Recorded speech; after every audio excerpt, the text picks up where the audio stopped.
Hi, I'm Dr. Andrea Stover, licensed marriage and family therapist, and you're listening to the Modern Day Romantic Podcast.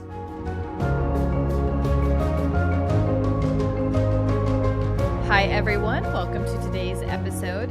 Today, I am so excited. I have a couple who identifies as being soulmates, which woohoo, on the podcast today. Their names are Chris and Vanessa. And I just love being able to take the time to connect with real couples, real people.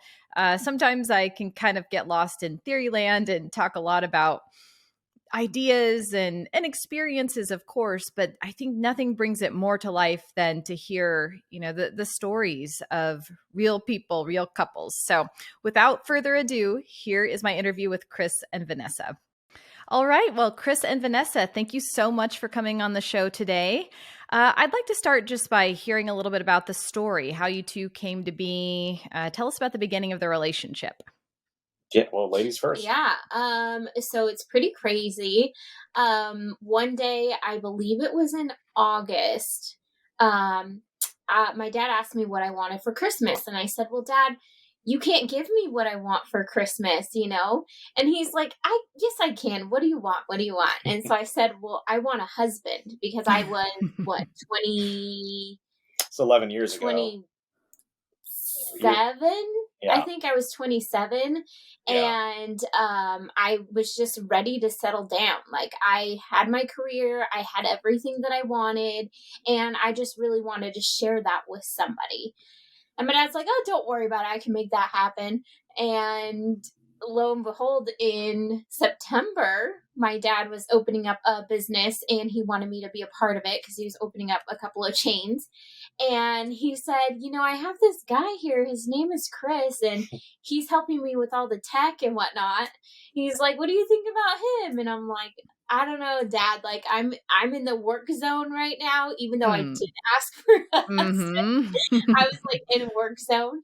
And he kept flirting with me every time he came in. We saw each other almost every day. He would come in to come and say, do you need anything? Here's my number. You can call me if you have any questions. And because I was so focused, I didn't even realize he was flirting with me. My nephew at the time, I think, was 14. And he's like, hey, Auntie Nessa, he's flirting with you, right? And I was like, no, he's not. And then I started thinking, is that why he always comes in and asks if I need anything? Or if, I have his phone number.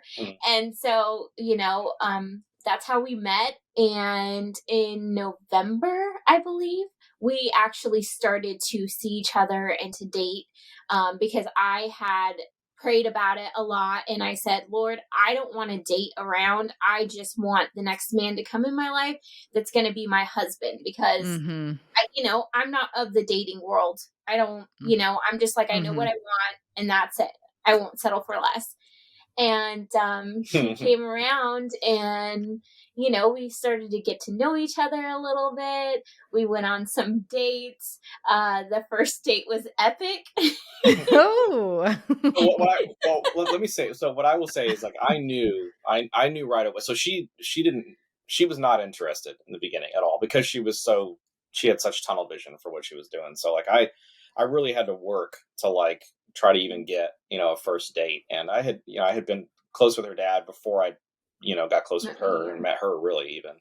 So it took a long time for me to like get her to be like, okay, I'll go out with you. And I just had to like, I remember very distinctly, I had a friend with me, we were going in to do some work. And the first time I saw her, and I didn't believe that this was a possibility prior to this. So the first time I saw her, I knew, I was like, that's her. Like I knew, they say it's very cliche, but that was exactly how it felt. I was like, that's my wife. Mm-hmm. She has no idea, but she's going to be my wife. And so like, I just had to keep going and like kind of grinding on it because I didn't want to have regret. So I was kind of the mind of like, well, the worst thing I could do is be like, I didn't even give it a shot because she kind of, wasn't interested in the first go or whatever. So I just kept going on it. And her dad, God bless him, was like, it takes time. Like, just keep working on it. He was really like our cheerleader, to make this whole thing start.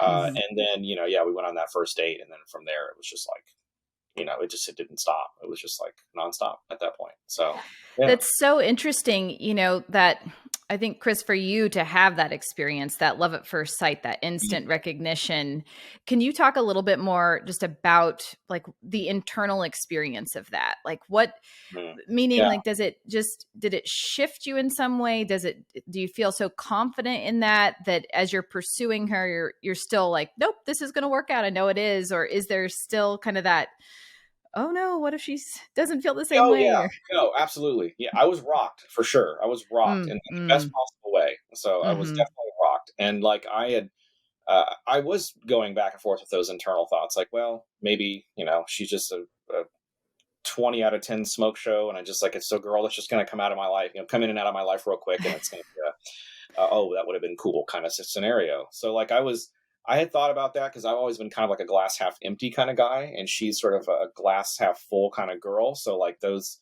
kind of where my mind naturally goes. But I had a real, like an eerie calm and confidence that I'd never really had prior to that before. I just knew that like this is supposed to happen.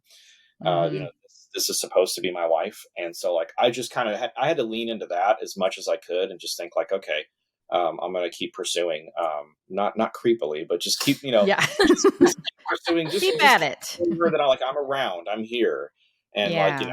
just kind of, my thought was like, if I could just stick it out, my thought was like, if I could just get, one date, then I could, I think I could maybe just make something happen as far as like her changing her mind and maybe looking at me a little differently. Yeah. And so that's leads us to that, that first date that we had, which was really epic and fun and, just all kinds of great stuff. So, yeah. So, Vanessa, can you talk about that first date a little bit and kind of how that kind of blew you wide open to him and the relationship? I And wouldn't say it blew me wide open. I okay. wouldn't say that much. Okay. Later on. Okay. But he called me one day and said, "Hey, can I take you out to lunch?" And I was at work, and I said, "Yeah, sure." And at the time, I was like addicted to what is Lone Star salad and their soup. They've since changed it, so me. But he came and picked me up. I told some of the girls at work, like, "Hey, I'm going on a first date with this guy. You guys got to tell me what you think, all this kind of stuff." And then he's like, "I'm here," and I was like, "Wait outside." I was like, don't come in. Yeah. And so I went outside, and he had these beautiful, like a bouquet of roses, but in a little round glass, and they were like light pink, kind of in white. They were beautiful, beautiful. And then I go say hi to him, and I'm like, "You're kidding me, right? You're kidding me." His shirt was so wrinkled, and his pants were so wrinkled. I was like, did he like pick this off of his floor like you hear guys do and smell it? Is it good? Okay, Right. let's move on. That's not what happened. That's not what happened, but that's what it looked like. And I'm thinking in my head, this is your first impression. I'm hard to I wouldn't say hard to please, but I'm hard to impress. Yeah. Yeah. And so I was like, whatever, just laugh about it, get over it. And so we went out to lunch, and we just talked and talked and talked, and it was just, flowy conversation, which I liked because I'm somebody who can talk and hold a conversation even if I don't know anybody in the room. He cannot. So I was a little worried that he would like fall short. And me, I was looking for a confident man that can like take charge and lead, and all of that kind of stuff. And the first couple of dates, I saw that he was persistent. I got that, but I didn't get like that confidence because he was so shy and like, oh, what do? I don't want to mess things up because her dad said she's this way and that way, He had built me up a little bit, and so I was feeling, like I had a little bit of not pressure, but just I wanted to make a good impression, obviously, because I was feeling all these feelings. Right. I know the stakes are very high. I was already mentally putting a ring on her finger, and that's kind of where I was at because I knew, like I said, I'd never been hit like that before. So, there's a lot of, I guess, internal thought back and forth about like, I don't want to lose this. Mm-hmm. And so that's kind of how I was feeling. So there was a lot of that. And that kind of obviously bled into my, into my nerves and the kind of the way I was, I guess, stressed and all that stuff. But, we dated a couple times, a couple dates, and it was casual and it was just light and it was nice. And then we had a really nice date. Like I call it our first official date, because it was, had some romance in it. It was more than just like going out on a quick lunch date or something while she was at work. It was a legitimate date. And so that was, I think, when everything sort of started to shift on her side, was when I took her to San Juan Capistrano, which was like a really beautiful, mission town in Southern California. We're Southern California born and raised, both of us. So oh, nice. most of all this story kind of takes place in Southern California, at least the first half of it, or more than the first half. So we went out and we had a really lovely dinner, and we sat like on this rooftop that was overlooking the mission. San Juan Capistrano. It's beautiful. It was it was a beautiful night and all that sort of stuff. And we just had really good conversation. And, that's kind of when everything kind of started to shift, a little more serious. And a little bit before that, I had, or I still have, but my son was 3 years old at the time. And so I had my mom and my sister, and it was like we were three mothers raising him. That's just kind of how they felt. They still feel like they're, he's their son and whatnot. And so I didn't know how to break it to my family, like, hey, I'm seeing somebody, because they're so overprotective, especially over him. And they're like, you got to think what you're doing. You can't be dating around. Like, we grew up with Christian values. And I said, well, I know that. I know what I'm doing. I'm now 27 years old, and so we had, the pressure got heavy when I had invited him over in November. That same year that I just met him, I invited him over for November. We were watching a football game, and it kind of didn't go too well. My sister was like, I don't want to meet him, and left the room, and then told my mom, come on, Mom, you don't want to meet him either. And so that was kind of awkward, and I felt like torn, like my family or him, what is that? What is it going to be? Did you have something? No, I was going to say to the point that we split for a very little bit, not long, maybe a week or a few days. Yeah, even. It wasn't even felt that like long. Forever. And I was kind of like gutted, because I had actually connected with our son, before I connected with her, right, really, right, because he was only about 3 years old, and him and I had a really strong connection. And I think that was what was making it a little difficult for her too, when it comes to being born, because on one side you have your family, you have, their opinions and their thoughts and everything. And then you have, on the other side, you have your own, thoughts, and like, well, he's bonding with my son. That's really important. And like, when her son gets involved at the time, it's like, that becomes a more serious situation. And we had moments for sure, early on in our, in our relationship where, there were moments where she would internally ask for something, spiritually ask for something, and then she would get that answer like within a day or two. And then she'd be like, okay, well, if it's really real, do this now. I and then, did that she about did that 15 times. Yeah. Wow. It just kept happening. And I had no idea about that until much, much later. But she was asking for certain things.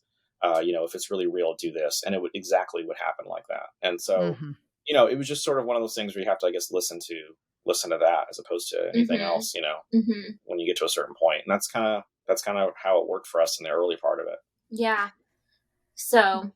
Well, and it's interesting too, because your dad was all for it. It sounds like, but then mom and sister were being very protective, and that's an interesting push-pull that you were in too. Yes. Yeah. Yes. She was definitely being torn different ways. Yeah. And so it was tough for her, probably, I'm sure, early on. And so it was tough for me, because I really couldn't, it's kind of helpless in the situation, because I'm new, and, it's this new guy. Like, I could sort of understand kind of where they're coming from. And, now it's different. I mean, being married for 10 years next year and together 11 now, like I love her sister. I love her. They're like, we're all clear. Everything's good. It's been like that for a long time. So, to look back on that is like, it's interesting when it comes to like looking at the dichotomy of the marriage and how it's changed over the years and all that stuff. Yeah. Cause he not only had to impress me, but just the fact that he had that relationship with my son first before I even paid him any attention. Normally it wouldn't go that way. I would be like, no, you're not going to meet until, later, whatever. But this just happened just like so smoothly. I was just like, is this really happening? Because it's too easy. It's too easy. It was organic because he was there. She would bring him to work with her, like, to hang out with her, and when he wasn't in school and stuff, or wasn't doing other stuff with the family. And he was just there, and I would be there because I would be working on the business. I would be doing stuff. So I would come in and, he was hanging out. He'd be playing video games or something. And then it got to the point where I would come to the door and he would like run and grab me. And then we would go sit down, like, before. He wouldn't even let me talk to her. He would just be like, no, come. Anyway, he would get on, he would come get me, and then I would sit on the chair and he would hop on my lap and we'd game for like, I don't know, 35, 45 minutes, an hour, before I even got a chance to step up and be like, hey, how are you doing? And she's working the whole time, of course, anyway. So like we had a lot of that, probably for several weeks, maybe even a couple months of that, of just doing that before I ever really, got a chance to like spend some serious time with her. And so I think that was, it just kind of started differently, than most relationships in that kind of scenario. So it made it a little more interesting. Well, but Vanessa, you said the word easy. And I think that a lot of times when people are really satisfied in their relationships, or kind of like, it's not even really a choice, because it's a choice, but you just kind of fall into it, right? It just kind of occurs. It's natural, as you say. Organic is a good word. Yeah. That's a great word. Yeah, organic. It was super. Everything we've ever done has been, don't get me wrong, we've had challenges. We kind of, our relationship kind of went backwards in the sense of how what everybody calls a normal relationship to be. Ours went backwards. Normally you wouldn't meet, kids and things like that for a while, because you got to be careful. But this just kind of happened. It was just kind of thrown together because of the circumstances of life at the time. And we had to sort of like adapt. And I had this crazy, internal thought that like I really kind of knew what I was doing when I really didn't. I just kind of like was trying to do what I could to have her notice me. And then, with our son, it was just, that was super organic and just easy. Like I said, it really was very easy. Yeah. We just connected really well. And then January, was it January?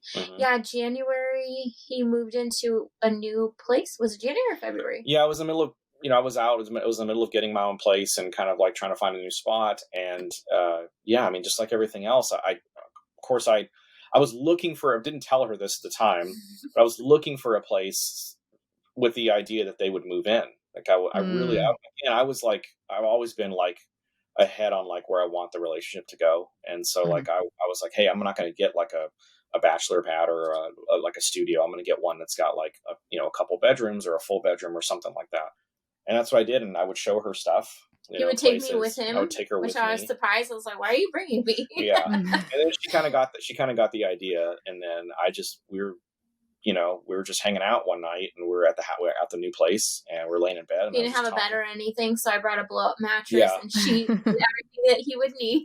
And we're laying there just talking, and I was like, "What if you guys just moved in?" And like it literally, like she never went home. Like it was just like what you want to get stuff, but she never like. She came over, and she was there for 3 or 4 days, and we spent like an extended weekend together. So the first time we spent like nights together and stuff. Right. And and my son was with me. And our son was with us. And he didn't want to go. She didn't want to go. I was like, don't go. Just stay. Like, I was already there. So like for me, easy is a good word there. Cause for me, it was easy. It was like, well, I already knew. So it's like, I wanted both of them there. And so it just kind of worked out, and she had to go back and tell her mom, who she was living with at the time, like, hey, I'm moving out with this guy that you guys don't really, I don't want to say don't approve of, but, you have, skepticism about, which is, healthy, of course. But yeah, she just she's always been a leap of faith. She's got unwavering faith. I don't have that, admittedly, even 11 years in. Like, I'm still working on that. She has mastered that unwavering faith. So like when she makes a decision, it's all in. She doesn't halfway into anything. And so, yeah, she went for it, and it was great. It was great having her with me. Yeah, I think what solidified it for me when we came to January was in December. We were watching, I was at work, but I was like, I'm going to take a little break because I was managing some people. And I said, I'll just go outside because my son wanted to watch, a movie. And I said, well, let's just go in my car because I had the whole system hooked up in there. And he wanted him to come. He came to hang out with me until I closed and I could leave, which was like, I think at like 11 o'clock at night or something. And it was a weekend. And so we went in my car, we watched a movie. Evan was sitting in between us, and he got my hand and his hand, and he like put them on top of each other and then put them Oh. on top. Mhm. And Oh, I was wow. like, Yeah, oh my God, I'm in trouble now. she knew then. I'm in trouble. I'm in trouble. She knew then that she was in trouble. I was not. I was more calm in that moment because I was like, yeah, this is what I want. So like, it was just super easy for me. Like I was like, yeah, of course I'm in. But she was, she was really. And then there was another time, like a couple of days later, or next week or whatever it was, and we were doing the same thing. She was getting ready to leave, and I was walking him out, loading him up in the car, putting him in his car seat at the time, and all that. And he started just losing it. He just started bawling, and he's like, "I don't want to leave." And then she was like, she turned around and she was like, I want "Oh Chris my to come God!" home with us, and Like, I'm like, oh God, I'm holding the steering wheel, like, don't cry, don't let him see you cry, don't do it. Yeah. So they were going through something at that point, and I was just like, yeah, I mean, I just try to make sure I was there, and just try to make sure, like, hey, if you want to come back with me or hang out with me longer or whatever, I can see you tomorrow, whatever, like, So yeah, and we did talk to Evan about it, to be like, are you okay with it? And he was all for it. And then it came time to, I'd moved in with my mom because we had a house and my sister got married. So I said, I'm going to move out so you guys can be together. And so I moved in with my mom at that time. And then I was like, okay, well, how am I going to tell my mom? Because she really doesn't know him. She doesn't really like that because, my little boy. But I was just like, I got to rip the Band-Aid off because it's my life. If I don't do what I want to do and I let other people hold me back, I'm not going to get anywhere that I want to go. And so that was the first time that I was like, I'm doing this. Sometimes including family too. Yeah, those are decisions you have to make. It's like, absolutely. And if people get upset, I understand, but we had a very healthy relationship. He treated us very well. He spoiled me. People thought he worked at a florist or owned a florist because every day I was getting roses and roses, which was very sweet. And I loved it very much. Yeah, I was really pouring it out. I was trying. I mean, I didn't know. I mean, at the time, I was so overwhelmed by kind of what I was feeling that, like, I didn't know. Yeah. You don't know how to act in that situation. Kind of, it kind of messes with your brain a little bit because you're dealing with a lot of different stuff, and you're trying to figure out like how to romance somebody and like what they want, because that's really important. It's foundational. So I wanted to make sure that she felt desired, romance, love, like in through that situation, because I know she was going through a whole lot of stuff at the same time on the back end of like dealing with her mom and her sister and the people that maybe didn't want us to be together and all that stuff. And so my goal or my job at that point was just to be like a safe space for her, to support both of them and to just keep on showering her with as much as I could. So that's what I did. And it took a while, but we kind of, once she broke free from that and she was able to like, okay, we're just going to do it, rip the Band-Aid, as she said, like it just kind of like, it just happened really quick. All happened really organically, really fast. Yeah. Within a year, it was like, it was really fast. Yeah. So, we moved I met him in September and then he got an apartment in July. No, January. January. Yeah. I moved in with him in January, and then was it January or February you proposed to me? February I proposed.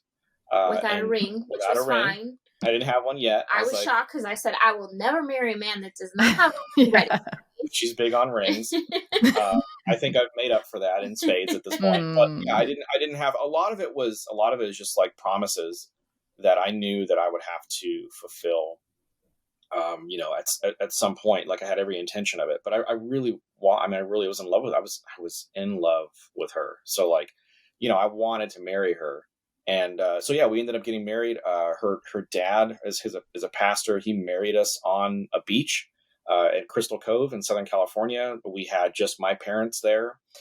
We had her father, of course, me and Evan and Vanessa, and then her brother was there. So it was a very, very intimate ceremony, and it was a beautiful ceremony, and it was really sweet. And we had perfect day. Yeah. I mean, there was even people there doing a photo shoot of a mock wedding. Yeah. Oh, wow. They were like, "Oh, it's a real wedding. They're really getting married." So yeah. Cool. And we had a lovely, a lovely little ceremony. But that's not what she dreamed of. We had always talked about like, what do you want? She's Hispanic, huge family. I mean, she really wanted the big wedding. And I remember telling her when we moved out to Kansas, when we made that leap, I said, "Give me 2 years, and I'll have a house. I'll buy you a house." And within 2 years, I bought her a house in 2 years and 3 months, so pretty close. Mm-hmm. On our 5 year, our vow renewal, like, I will give you the big wedding. And sure enough, we had our 5 year Oh, big wow. wedding. She had the whole. We went back to Southern California. We had everybody there. Right before COVID. It was November, Yeah. when it So started to break it out, is, but nobody knew what it was. Right. yeah, Yes. the Yeah. world hadn't shut down quite yet. So there was like the Mm-hmm. last little hurrah before kind of all that happened. Mhm. And so we had the 5 year, and now we're coming up on our next year's our 10 year. So Mm-hmm. we've been together for 10 years now. So it's like it's been a real roller coaster in a great way, but that's how relationships, good ones are. Sometimes you have to roll with the ups and the downs. It's a process. And the sweetest thing too was before he proposed to me, he asked Evan, if it was okay, obviously. And then he told Evan, we have a video clip that he goes, "Evan, how do I propose to your mom?" It's the cutest thing. We'll have to show you. He's like, "You look Yeah. at me, and you go like this, and you say, 'Mom, will you marry me?'" And then you're married, and that's it. Oh. It's like, just like that. Yeah. It's so cute. So cute. Mm. Yeah, Yeah. it's been sweet. One thing I hear too, from the beginning, like the power of love to, have us confront ourselves, whether it be like self-doubt or loyalty to family, and really like having to define ourselves, having to say, no, like this is worth the risk, or it kind of is the catalyst that causes us to step into parts of ourselves that maybe we wouldn't have otherwise. And I Yeah. hear that in your story and on both sides. It's Yeah. like you both were confronted with something new, or like something different had to emerge, from within in order to also have this relationship actually materialize, and become what it has become. Yeah, and it was crazy because his parents just took me in like I was their daughter right away. Oh yeah, they love right her. away. So you have his side that's excited, and then part of my side that's kind of like, oh no, you know. But I wouldn't take any of that back. I would go through it all over again. Mm-hmm. Yeah, it's a strength building, exercise for lack of a better word. It really is. It's like it's a process you have to go through for all that, and we've gone through that with just all the projects we've done, all the work we've done, on other stuff. The way she's driven me, it's she's given me a lot of things that I didn't have, that I wouldn't have now. Like drive is a good one to start with. Like I have the drive, but like I don't push myself as hard. And there's been so many times in our marriage and our lives where she's gotten behind me and like pushed really hard. Like, no, you're not gonna like get back. If I'm doing something for work and I'm like, I don't want to do this anymore, I want to give up on it or something.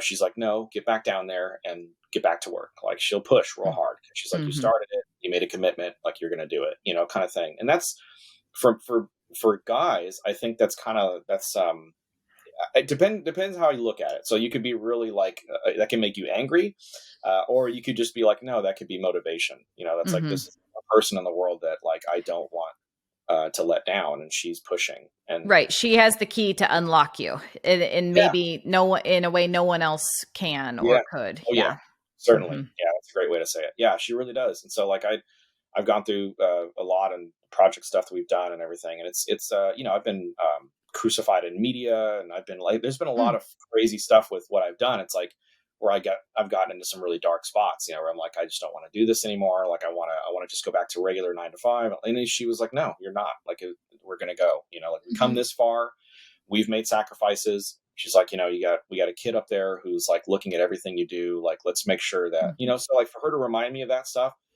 is so important, because when you get into those moments, or when you get into those spaces, you don't look at any of that, Right. Right. I saw a video. I forget who it was, but there was like, someone was like, the space between here, like, this space is a very bad neighborhood, and sometimes you get really dark. It's like, there's another version of me in there that doesn't say nice things about me, that wants me to fail, and that's like, there's imposter syndrome. There's a lot of that stuff. And she's like, she's really, I don't want to say she's cured it, but she's allowed me to like really understand it better, and like, understand it's not the end of the world when I get into those dark spaces, and I can pop out just as easily as I fall in.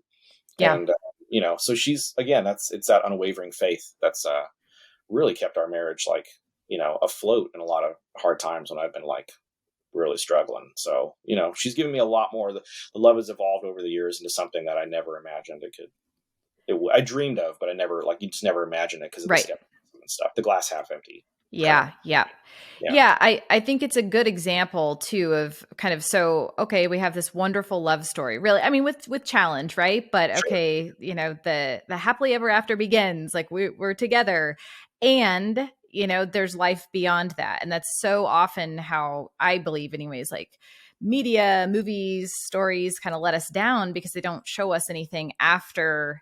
That's really like the beginning. We think the beginning is like, I mean, there's lots of beginnings, but I mean, like this is the way it's played out through time. And one thing I really hear is just that continued solid connection you two have with one another. And it sounds, you haven't said this, but I get the sense it's still very easy to be with one another, even though there may be hard times and hard days. There's still that kind of heart-centered ease, love, softness there with one another. There has to be. Yeah, there has to be. Nobody tells you, nobody really tells you that, like, you're going to hit walls. Like, you're going to hit walls. And it's okay. You're going to cut each other. Things are going to happen. Mistakes will be made. But we are just now learning, and this is just in the last year, is to really try to love each other with a lot more empathy for the other person's position. Because it's like, you don't know how that person's feeling. You can't you can't assume things, because that's when stuff can get really nasty. So like, we can say something like, hey, this really cut me, like this really, and then, watch that person make the adjustment. And that's really kind of neat. Like when you can get to that point, and you can like break through, there's like a wall you have to kind of break through. And once you can break through that wall, it's still not perfect, but like there's really, it becomes a lot easier to love each other. When you understand that, like when you can give each other grace in your mistakes, that's a whole nother level of marriage that you step into, that a lot of people, sadly can't get to or don't get to because they just don't want to communicate, or they don't want to talk. I'm very unusual in the sense that, like, I'm a very emotional kind of guy. Like we always have this joke where it's like, oh, I'm the girl in the marriage and she's the guy in the marriage. We have fun with it, but it's like, I really do love to, I'll sit there and I'll talk with her for 3 or 4 hours on a Saturday night about our marriage. Like, I got no problem with that. I love that. Ask me anything. Let's talk about whatever. Let's put it on the table. I feel like the more you have of that, the more transparency you have in your marriage, it's never going to be negative. It's always going to be positive, So even if you have to break through some things for it to be positive, it's gonna get there. Yeah, and I think that was easier for him to break through because he's a talker. And for me, I was just like, why are we going in circles about these things? Like, we talked about it, let's get over it, let's move on. But I have more questions. It was just in him. So it took me a while to get there, to be like, okay, I'm gonna sit, I'm going to listen, I'm going to take everything you say in, and then I'm going to figure it out inside me, why I did that, why I said that, and then tell him, okay, this is what I was feeling. This is why I said that. I'm sorry I said that. I should have never said that. Yeah. The root cause is like figuring out, getting to the root cause is like, well, why did I, for me, it's like, why did I say that? Yeah. Why did I, what's the root cause? Like, why was I cut? Why was I hurt? And kind of, we get to that, and it's just, the longer you're married, I think the more important it is for you to have discussion, and because that's what happens. People get into lives, and life gets in the way, and kids, and, everything, a relationship, intimacy, all that gets backburnered first. We were starting to fall victim a little bit to that, but we like snapped out of it. And we're like, no, like, we love our marriage. Our marriage is our most precious thing. We don't want to backburn our marriage. And for anything or anyone, it's really important that we do the work. And it's not always easy. You don't always want to sit there and talk. But then that's also when you want to be like, hey, maybe I want to talk about something, or I'm really passionate about something, and I have something that's really hurt me, or whatever the case is. She might say, like, look, I want to hear about this. Like, I want to talk about it. Can you give me an hour, or can you give me do it tomorrow? Is it okay if we do it tomorrow? And, her job in that instance is to follow through on that, be like, okay, let's talk. And then my job is to just like drop it and be like, okay, let me give her till tomorrow. That's very hard to do. Yeah. And one It thing took us a long time to get in there. marriage is very hard to do, but now we're not perfect at it, but we've really made leaps. By and large, we're much better than we were even a year ago at that. Mm-hmm. So like 10 years in, you really need to work harder. People say it's like, we do say it's easy, like all the organic stuff, the love is easy and stuff, but like the rest of it that's the work. That's where the hard work is. And people are afraid of that. I think a lot. They turn from that. Yeah. So, and it's your choice to make it harder or to say, no, we're going to conquer this together and move on from it. Yeah. Because if you just sit there and linger and it festers and it's just in your heart and it gets dark and then you have resentment and all this. And I said, I never, ever want to get there with, him to me or me to him. Yeah. And we've had moments where it's like, I've got some resentment, but we'll unpack it and we'll figure it out, and that's what we do. And space is good sometimes too. I'm learning that because like she needs space sometimes. And when she says like I need space, like, for the longest time, like I couldn't, because I just I'm a fixer. Men are, we want to get in there. We're kind of dumb in that sense sometimes. Like we really just want to fix the issue. But, I have to sometimes learn that like, no, in order for it to be fixed, like legitimately, she needs a certain amount of space first before we do that. Because she needs to sort of marinate with her own feelings. And it's like, that's natural. And it took me a while to figure that out. I'm still working through that. But now I'm realizing like, okay, if she's in a certain spot and she needs to have a little space, like let's just go in a different room. Let's go to work. Let's go do something. Let's give her some space. And then trust that she's going to come back and be like, all right, I'm good now.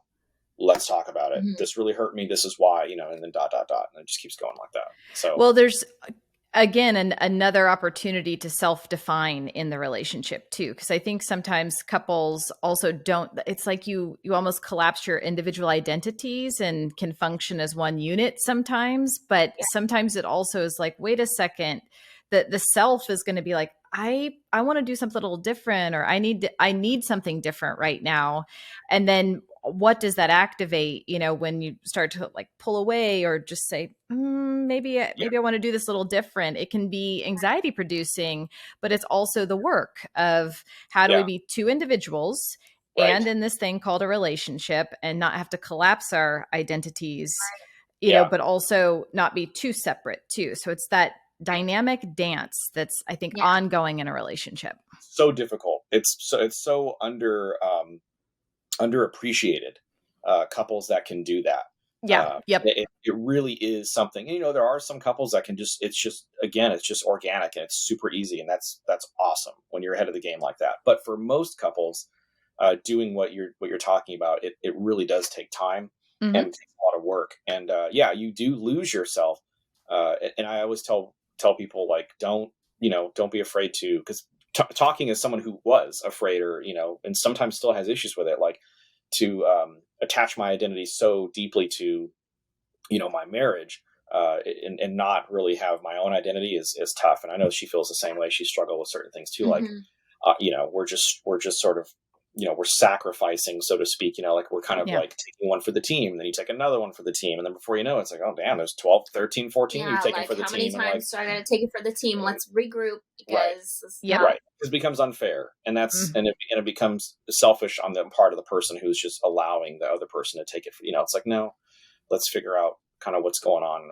Why I keep just, am I getting lazy? Frankly, am I getting lazy? Yeah, sure. I get lazy all the time in marriage. And I think a lot of people do. And it's just so easy to just like roommate it out, and that's not, we don't want to do that because it's okay to have like downtime. You don't have to be lovey-dovey all the time. You don't have to like, I get all that. But for us, it's like, we don't want to become roommates. So many people just become really excellent roommates, and that's really what it becomes. And we don't want that. We want the fire and the passion and the intimacy. And we want to not forget where we, started.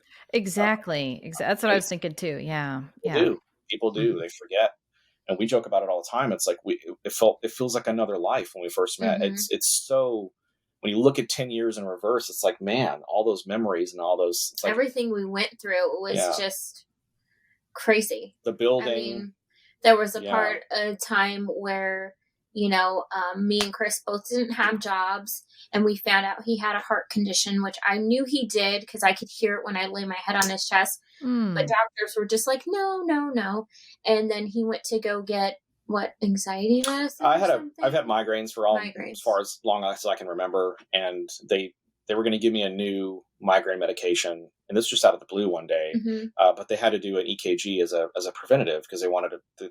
Basically, the way they put it is like, if you have any kind of heart condition, this medication can affect that adversely, and you don't want that to happen. So they do an EKG, and then she was like, I don't know, maybe I was 37 at the time or 36. I don't remember how old I was now, but she came back. She's like, I don't want to alarm you. She goes, but this is for someone your age, this is the worst EKG reading I've ever seen. Yeah. She's like, I'm surprised you are able to walk in the door. You're a ticket. Wow. Yeah. And that scared me, and that changed everything. And I had a heart procedure, and, that was a process. And, I say this all the time when I do media for Chasing Your Heart or for Vanished or whatever I'm doing. And it's like, I shouldn't be here. Like I shouldn't be here. So like a lot of the stuff that, I had issues with prior to the heart, procedure, it just kind of fell away. Like my ego's gone. Like it's all gone. And that it just makes it so much easier to like, I guess to live life. It's just you don't have to worry about like, hey, I shouldn't be here. Like it's almost like a second chance. So like I'm not gonna waste it. And my biggest fear is obviously losing my family and dying prematurely or dying. I think a lot of men feel that way. As they get older, strokes and heart attacks and stuff like that. It just happens. I had a good friend that just died out of a heart attack. He's a little bit older, but he just died, dropped dead. Wow. Wow. Another friend's husband, they had been married, best husband, they'd married for like 10, 11 years, and they had a 7-year-old son, and he literally just died one day, 45 years old, 46 years old, I think, or something like that. I'm 41, so about to be 42 this year. So yeah, I think about it all the time. And so the mortality stuff plays into my marriage. And like, if I died tomorrow, would they be safe? Would they be okay? Have I done everything I can to leave them, a good life, cause that's what I want to be remembered for. So like you start like thinking about things like that as a man, and, it can put you into some dark spots sometimes, cause you don't want to dwell there, but you do want to face it. You do want to think we had to get my will in place and all sort of stuff. It's like, I don't want to do that, but you have to do it because like you're responsible, and it's just another way of showing your love and your affection for your family. And like, hey, you guys will be okay if I'm gone. You'll be taken care of at least. So and also, as you're saying, the perspective that you bring to the marriage, daily or every time you can tap into that because you've had that experience. You don't have the luxury of thinking about someday that may happen, but you've had to confront something earlier in your life. So it does, I'm sure, help to put perspective of if we're having a disagreement, or if this could be our last day. I think those things kind of help also if people can stay in that mindset. And so many of us live like we're just going to be here forever. And that's, not true for anyone. So it's not true for anyone. It could end at any time. And it's funny, like we have these conversations. I love just hitting her with certain questions. And I just asked her the other night, I was like, if this was the last conversation you and I were ever going to have, what would you want me to know? What would you want me to know? And so like, we'll ask each other questions like that, just because I think, and sometimes we'll record them, like we'll, record like voice memos or something. Cause we've been doing, a lot of self-reflection in the last, 6 months, especially to a year. We vlog a lot, everything from goofy stuff to just, we want to leave that all to our son. So like if something, when we're long gone, he can see like, this is how my mom and dad were. This is how they expressed joy. This is how they showed each other they loved each other. This is how they dealt with heartbreak. This is how they recovered when one of them hurt each other. This is how, all that stuff. Just so he knows, like, this is what a healthy relationship looks real. like. Yeah. It's real. When in a healthy relationship, people, I think, have the misconception that everything goes flawlessly. That's not true. A real healthy relationship, there will be roadblocks. You will hit walls. You will cut each other. Things will happen. It's not in the experience of that. It's in how you respond and how you handle that as a unit. It's really important. And sometimes, sometimes it's all on us. It's all on us individuals, as individuals. And, I have to I might have something I'm struggling with that like she can't help me with. Like it's I internal, can't comprehend what, yeah, because she's not me and I'm not her. So it's like a lot of Mm-hmm. people make this conception that like you have to be everything for your spouse. And that's a good idea, I understand, but it's also not necessarily healthy because Mm-hmm. and that takes away from what you were talking about earlier about like individuality and stuff like, well, how do you stand on your own? How can I get myself through whatever it is I'm going through? And she Mm-hmm. will flat out tell me, she's like, I can't help you with that. I love you. I'll support you with that, but I can't help you because you have to get yourself out of that. And I'll say the same thing to her too. Sometimes more her than me, but I will say, we have to recognize that like, no, this is a you thing, and it's Yeah. not a blame thing. It's just like you have to unpack certain things. You have to figure things because it's like everybody's got their own stuff they got to work. If it's insecurity, if there's jealousy, if there's anything like, it doesn't mean your partner can't help with that, but they're not the primary driving Can't factor. take You have to. responsibility for it. Like it has to come from within. You have to Yeah. be. Yeah, Yeah. absolutely. So that's what we're learning, I think, especially as we've gotten the back, half of the last several years, we've been learning that a lot. So So would you two classify yourselves as soulmates? I I would. would. Yeah. Yeah, I would. Mhm. We had a moment. We were in Iowa, like maybe a month ago now, and we had a moment. Again, we recorded it, just video. We set our phone up, and we just started talking. And we had a really beautiful moment that was real private. And I basically It's told really her good like, breakthrough. yeah, I just basically told her like, I'll follow you anywhere. Like I will follow you anywhere. Like I love you. I'm never going to go anywhere. If it's literally till death. If I die, that's the only way you're going to not have me. That's it. Mm. I'm going to be in your life. I'm going to be in our son's life. Like I am not going anywhere, even though sometimes, we have arguments and sometimes we say things we wish we could take back, but like, we know that we are each other's person and we are just not, there's no way I would ever want to pick up and start over with somebody else. Like I couldn't imagine. There's so many memories. Everything that I have is she's baked into it, like just Mm. super organically baked into it. There's, I couldn't do anything. I couldn't go anywhere. I couldn't experience anything that wouldn't remind me of her. So like, I'm in until it's over, like until I'm Mhm. gone. That's how I look Mhm. at it. So yeah, I would say soulmates, absolutely. And I didn't Mhm. believe in that before, for sure. I thought it was a myth. Yeah, I did Yeah. too. I mean, I knew, people do talk about soulmates and love at first sight, and I was just like, no, you're just goo goo gaga. Yeah. Like that's all you are right now. It's just Yeah. puppy love. Once all the nice things go away and you Yeah. actually The start honeymoon to phase. find out who this person Yeah. is, things change. And that's kind of how I took it when we first started dating, was like, I love all the romantic stuff. I love you taking me out on these dates, but I want to know you. I want Yeah. to know who I'm going to be getting into bed with, because if we don't mesh like that, I don't want to waste your time. I don't want to waste my time. And I don't, want to bring my son along for that ride. Right. It's great when you're in love and things are great and it's honeymoon phase. How are you going to handle the difficult times? Mm-hmm. Are you strong enough? Can you handle stuff? When we fight, are you going to come, are you going to apologize? Like I will, we'll have arguments, and that's a real hard thing for guys to have to learn, I think. But it's like, we'll have arguments. I will still feel like on an argument, even if we have some space and everything, I will still feel like I am in the right, or I am like my complaint or my issue or whatever I was arguing about, that's valid. But sometimes you have to eat that. Like that's really important. Like sometimes you have to pick the hill you want to die. And I ask myself all the time, like, internally, like before I bring this up, is this a hill I want to die on, or is this something that I can probably let slide, or just talk about it, tell like, hey, this hurt, but we're gonna move past it. If it's something that you really want to, as the kids say, stand on business on. If it's something you really want to go to ground on, then do it. In a marriage, but it's also in the way you approach it. Mm-hmm. It's the way you breach things. Like I would come at her before, and I would just it was stupid. Like I didn't know how to handle talking to her. And now it's just, going through the marriage and going through the relationship and going through, good times, bad times, arguments, all that stuff, working on that. Like, okay, how can I approach this with her? Hey, when you did this, it really kind of hurt me. Doesn't mean you can't be emotional. Doesn't mean you can't raise your voice. You try not to do stuff like that. But like when we get into a heated discussion, sometimes I feel like I'm right, but I have to just be like, look, I'm sorry. Like, I'm sorry for my part in it.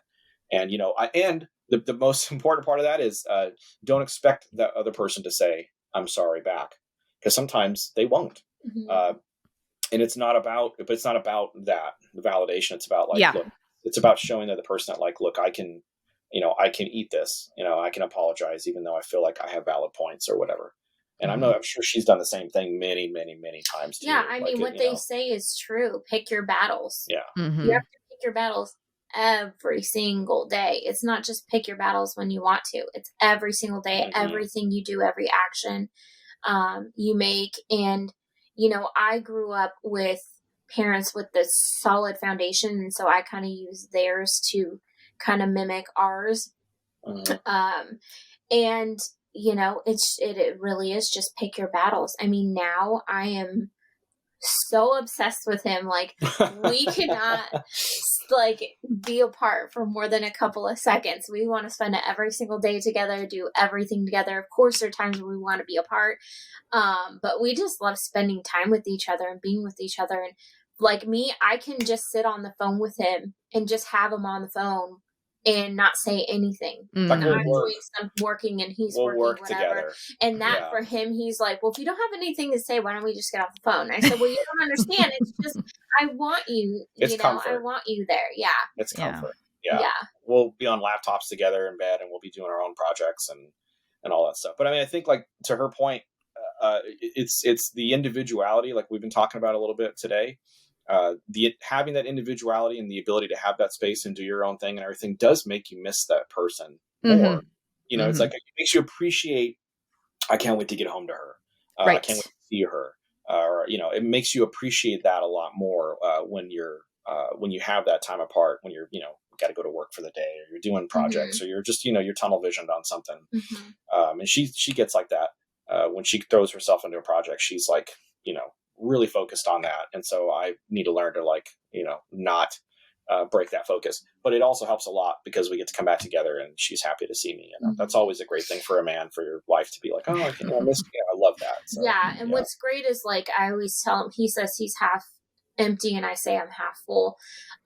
We really mesh well like that when it comes to different things. Like, he has his own projects and his own things that he does, and I fully support him with that. And then when I have things that I want to do, he fully supports me, like starting a new business or Tim, doing another podcast or, doing a documentary or whatever it is that he's doing, I'm right there behind him. And for a little while, it was tough because he was so focused on his thing. When I said, I want to do something for me and something that I like, it took him a little while to get there, to be like, okay, I'm right behind you. I fully support you. Yeah. Because I had to tell him like, hey, we've been doing this for years and I've been just focusing on you and pushing you to do these things and really get you out of your box so that you could truly succeed in this. But now I feel like I need something for myself. And that was really important for me. So when he came around and was like, okay, I got you. Let's, go ahead. Let's do this. Yeah. That felt great because I was like, okay, well, it's not all about him and what he wants to do. I get to have my personality as well on the outside and do what I do. And we work together with both of our, things that we do. We work together. We help each other out, which took him a little while again to help me with my stuff. But it was okay. It took time for him to realize that. And I was willing to wait and willing to tell him like, hey, you said you were going to help me do this. What happened? Hey, you said you're going to help, and then it got to the point where I was like, okay, you really need to do something because this is really starting to upset me. Yeah. You get into your own stuff so much. And what I get into, it's so in depth that like, you lose yourself in it, and it's like, it takes a lot of my time. And so, learning to, it's like, okay, I need to step away and give her some time and take some time off of my stuff, and help her has been, it's been good for us because it's allowed her to feel like she's got some identity back. And if I can play a role in that in any way, then, I will. And she's very good. I think that's a great point because you really have to be very good at telling each other, hey, you're screwing up. Like, you need to get your head on straight, like figure this out, figure out some stuff. And it's not like it's not a negative thing. It's just more of like, hey, like I need you, like, can you do this? I really need this. It's important. So that's stuff I'm working through you continue to evolve that, I think, on both sides. And on my side too, like what I had to learn was he's all about communication. And for the longest time, I was just, Big like deal. I said, like I'm over talking about this, I'm overdoing it. And now because we've been doing these nightly check-ins and sometimes during the day, we do our little videos and stuff like that. It really helped me to open up and really see his side and why he needs so much communication and why he needs that extra like love and comfort. He finds comfort in that. To me, it was really hard because I'm just somebody that says, this is what it is. And that's it. And I wash my hands and I move on. He's not. He will sit there and be like, we got to go deeper. We got to go deeper. We got to go deeper. And so it took me a little while to get there where he was at. And even still now when I'm working, I get tunnel vision and he'll be like, okay, put it away, talk to me, but my brain can't put it away. And so I'm listening, I'm going, yeah, and he's like, I hate when you do that. Like, stop doing that. You need to really listen to me. And it's like, I need to be in that mind space. And then that's when he realized, like, hey, okay, you need your time to do what you got to do. When you're done, then we'll come back to it. And that's kind of how, little pieces started to fall into place. Yeah. You got to realize each other's issue, with like what they need. Yeah. Well, we all have a sensitive spot, that, for sure. Be present is a big deal for me. And that's just because like, I want to, like, if I'm having a conversation, I'm really going to give you 100% of me. I'm going to give you everything I've got in that conversation. And, she's got so much stuff going on so many plates that are going that it's hard for her to do that sometimes. So I need to recognize like, okay, I got to wait. It's not the right time.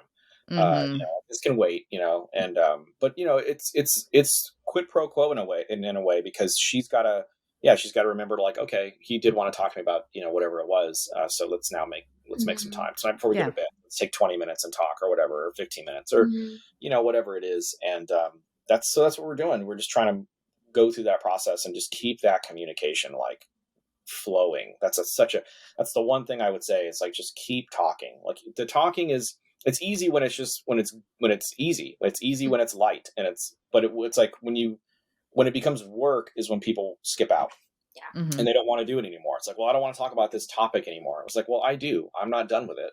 And we need to talk about it. And it's like, sometimes she's like, I do not want to talk about that. And same thing for me too. Like I will not want to talk about something specifically or whatever. And we have to sit there and we have to do the work. That's where it becomes marriage. Like that's where it becomes a partnership, And I think that's also like a defining moment too, when you're in a relationship, is like when you have arguments, is it yelling, screaming? Like, I'm just going to cut you as deep as I can. Because if it is, it's not the right relationship. It's not. It's, you have to be able to communicate civilly. I'm not saying sometimes you'll get a little bit loud, but we've never like had screaming matches or anything like that. It's like, I'm strong and passionate of what I'm talking about right now. And I'm really upset right now. So that's why I'm talking like this, to let him know, like, yeah, I'm really, really angry, but don't take it like that, because I don't know how else to get it out without, getting a little, the hardest thing for me has been like, sometimes she'll shut down. That's just her way of dealing. And that's so inconceivable to me. But it's not, not my thing. It's hers. That's how she handles things. That's how she deals with stuff. That's how she processes. And for me, that's like the worst thing, you can do. So I've had to learn to like, she needs the time to shut down and just, turn her brain off for a while or whatever it's going to take, for her. And I need to either get out of the way, physically get out of the room, give her some, whether it's physical space, like give her some time to be on her own, or whether it's, just being there, letting her talk when she's ready, a lot of that stuff. So, it's a lot of, couples have complementary ways sometimes, even though it doesn't feel complementary. So one shuts down and the other pursues, and it's kind of this anxiety response, and mastering that, that, again, back to the individuality, but okay, I need to self-soothe right now. I need to take care of myself so that I can then come back and connect with you in whatever way that looks like. So, And I'm definitely, we talk about like, I'm definitely the anxiously attached one, and she's more of the avoidantly attached one. And that's just our styles. That's just how we deal with stuff. So it's all in like figuring out that dance. How does that work? When someone's anxiously attached, this is when they say certain things or act a certain way, this is kind of what this is the root, and same thing with her side. And it's just understanding that and like wanting to, to do the work and wanting to sit there and have those conversations when they're not always easy to have. Those acts of service. I'm a big words of affirmation guy, as she alluded to. Like, I love it. I think every guy eats that up. Like when women, like, when our wives or our partners, like, are just ego stroking, whatever it is, it could be something really sweet. It could be something really great. Like she'll say something. I'll be like, really? I get all, it doesn't take much. Like, it doesn't take much. Men were easy in a way. It's like, it doesn't really take a whole lot for us to be like, to feel appreciated and everything. And I think she's been amazing at like, just the like the nuances. Like the nuances are everything. Like, hey, a text in the middle of the day, like, hey, when you said this the other night, like, it was really awesome. Like, it really made me feel great, or made me give me butterflies, or maybe, whatever it was. We always try to make sure that we tell each other we praise each other when things are really going good, or when we feel that if I feel she's done something really great, I'll make sure that I praise her. Cause I don't always want it to be like, hey, when you did this, it cut me. That's important. But like, you also want to do it in reverse too, and that's have that balance. To strike that balance is really, like, a lot of couples, it's hard, cause you don't, it's like, you don't want to like, hey, God, I came home and the house it was clean. Like, thank you so much for that. Or like, if I'll clean the house or she'll clean the house, like, or whatever, it could be anything. Laundry, hey, you made, like, thank you for making the bed. Or sometimes we'll put some, I'll try to add some romance, and I'll put some candles out on the, or things like that. And she's like, I really loved that, and it's like, wait, that's what we need to know. Marriage is about feedback. That's really what it is. It's like about, like, getting constant feedback from your partner, because this is the person that you're spending forever with. Yeah. And so if you don't have that feedback, a lot of people, I've even heard people say, like, they treat marriage like a business. I don't know if I'm there yet, but it's like, you can understand some of those conceptual ideas. Like, well, yeah, you want feedback. You want to know when you're doing something good. You want to know when you're not sort of measuring up, and how you can make things. And if you can just let your ego go out of it, I'm telling you, it's like a different marriage. It's like a different relationship, And it's really important to keep that romance too, because we went a couple of years where we didn't have like any romance really. It was just kind of like we were grinding and working. Yeah. And I had bought these candles. They're fake candles, but they look like real candles, and they kind of like tear out like this. And he put them at the edge of the bed. I bought these little heart plush things that I was going to put in little stuffed animals and stuff. And he found them and he put them all over the bed. He put the lighting on and everything. And it wasn't so much like a sexual romantic thing. It was just romantic, where I felt I can enter this room and I feel calm, at peace. And I feel like that's a safe place for us. And we can just cuddle and watch TV, or we can talk. It doesn't necessarily have to be sexual, even though, that's a plus too. But that's become our new norm now, is the room has to be set up like this every night before we go to bed, because it just puts you in a different headspace. Yeah. Right. That's a great way to say it. Yeah. And yeah, she's absolutely right. It doesn't, doing it without the, with the intent of giving her a mental break is a huge thing. And it's like, for men out there that are like trying to, initiate romance or initiate intimacy, it's like, intimacy for me is like, it's just as much mental and emotional as it is physical. Like, you have to, if it's just physical, then it's just sex. Okay. Yeah. But I mean, like, the intimacy is like, I gotta have connection. I gotta have all of that. I want to have that intimacy. I want her to have the desire. I want it to be, everything's gotta be organic.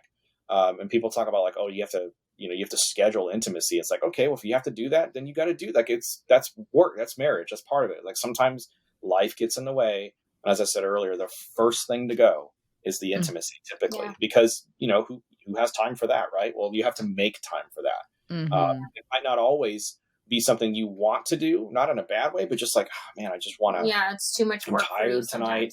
But you don't have to do like, it doesn't have to be a full blown, sexual thing. It could just be like a little bit of romance, a little bit of intimacy, and that could change the game. It really could change the game, and it could make someone flip their mindset. And they could come in from a bad day. She could have a long day and come into that room, or just come into a clean house that smells really good and the lighting's really nice, and she's just like, I can breathe. Yeah. Or she'll come home and like, hey, I'm making you dinner tonight. Like, what can I make, or whatever. Or we'll go get something out or whatever. But yeah, a lot of that stuff is that day to day. Like, you have to do that. That's a constant. That's an active thing mentally that you have to be doing, in addition to all the other stuff that you do. And a piggyback that I kind of want to say that I feel is lost in translation, that it's just not existent, is especially when you have children, your intimacy always gets pushed to the back burner. Yeah, always. And they're like, we have to time when we, have sex, or we have to do it at certain days and times, and or just like to 2 work o'clock around, in the morning or something. You have to work around your children. Yeah. I get that to a point, but we're at a point where my son is what? He's 14. Our son is 14. He just turned 14. He just turned 14. And I said, he's going to learn about sex. We got to start talking to him about it, and he, we were working from home. So we were doing everything at home. And I was like, I'm tired of trying to hide that time from him. Like, I understand, obviously you don't want your kids here, but the truth of the matter is every kid has probably heard their parents have sex. Okay. It's natural. It's healthy, it's something like that. And I just told my husband, we're not going to schedule anymore. Yeah. If we want to do it, we're going to do it. Mm-hmm. And, we'll lock our bedroom, or we'll do whatever. We'll tell our son, hey, we're going to be busy. Don't come out. And he's on his headphones anyways. He's gaming 24/7 for the most part when he's off school. That's just been so freeing. Mm-hmm. Instead of like it becoming a daunting task when you're like, no, I want to like have that moment when I want to have that moment, and not let me push it off, because then you get frustrated and then you get angry and then you're just like, I don't want to do it anymore. It's too late at night or too early in the morning, whatever it may be. Somebody's too tired. They have to go to work. But when you like open that space up and saying, yes, I'm a parent, but I'm also a person. Yeah, I'm also a wife. I'm also Yeah. And that just opened a million doors open for us. Like, everything just kind of, it was getting easier with the conversations, with, the harder conversations, and talking to our son and saying, like, this is what a healthy relationship is. And it's okay. Like, obviously everybody knows their parents have sex because you're here. Mm-hmm. Yeah. So it's just like not being afraid to have conversations like that with your children or child. Mm-hmm. Mm-hmm. Mm-hmm. That's all crucial. It's all really important. So we're just trying to reintroducing that after like a lull for a long time is, and then you get to the point too where you're like, you have these conversations, and you're together for so long, and life gets in the way, and you find yourself in your bedroom, sitting on your bed, having these conversations. And you're like, what do you like? Like, what are you into? Like, what do you, and it's like, because you've forgotten, because it's been so long, or needs change, or desires change, or things. Just everything changes. You have to be allowing of your partner to obviously evolve, change, with everything that they're into, what, all the aspects of of your lives. And so, you find yourself asking really basic questions. Sometimes you take it back to formula. You're like, well, what do you like? What are you into? What turns you on? What turns you off? What can I do that's better for romance for you? How can I be a better husband? All those questions. And you're casting such a wide net when you're asking certain questions, but we try to make it fun. We'll play games, and we'll write down questions, and we'll throw them in a fishbowl, and we'll like randomly pull, you got to be creative with stuff and make it a little more fun. So it's a little more light, especially if you're talking about potential heavy topics. Yeah. You make it in a fun way, in a lighter way, and makes it it goes down a little easier, when you're dealing with that. It's so that's kind of what we try to do, all the time. Yeah. You have given us so many things to think about, advice, let us into your relationship, your love for one another, your individual paths and growth journeys. I thank you so much for sharing yourselves and sharing this time with me. Of course. Pleasure. Thank you for having us. Yeah. Thanks again to Chris and Vanessa for stopping by and sharing their love story with us. It's just so exciting for me whenever real, soulmates, people that know this is my soulmate, and it's not just the beginning, but they've been together 11 years now and still call one another's soulmate. They've showed us a lot about how relationships can continue to evolve and progress through time, how we're never done growing. We're never done finding that balance, but also the power of love, the power that love has to transform us, to draw us outside of ourselves, to challenge us. And as Chris was saying too, even to check our egos, like, hey, maybe this just doesn't matter in the grand scheme of things. So lots of nuggets, lots of takeaways. I hope you enjoyed listening to them as much as I enjoyed interviewing them. All right, I'll see you next episode.